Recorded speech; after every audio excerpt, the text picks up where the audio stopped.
আমি ভয় পেয়ে গেলাম। আজকে হঠাৎ করে এই 5 দিন পরে এলাকায় আসলাম, মানুষজন আমাকে ঘেরাও করার কারণটি কি?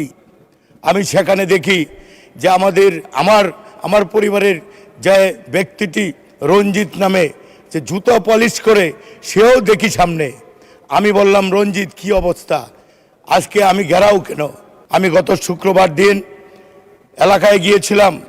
সকালে ঘুম ভাঙার আগেই শব্দ পাচ্ছি মানুষজনের।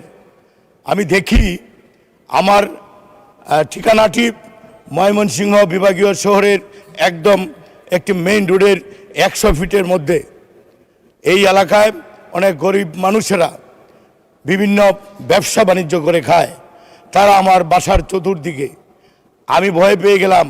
যতটুকু পারি, বিএনপি যতবার সরকারে এসেছে, ছাত্র জীবন থেকেই সেই নিরীহ মানুষদের মানবিক কারণে তাদেরকে সহযোগিতা করেছি।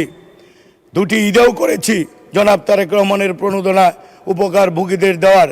আজকে হঠাৎ করে এই 5 দিন পরে এলাকায় আসলাম, মানুষজন আমাকে ঘেরাও করার কারণটি কি? আমি সেখানে দেখি যে আমার পরিবারের যে ব্যক্তিটি রঞ্জিত নামে, যে জুতো পলিশ করে, সেও দেখি সামনে। আমি বললাম, রঞ্জিত কি অবস্থা, আজকে আমি ঘেরাও কেন? আমাকে চাচা ডাকে প্রায় মানুষেরাই।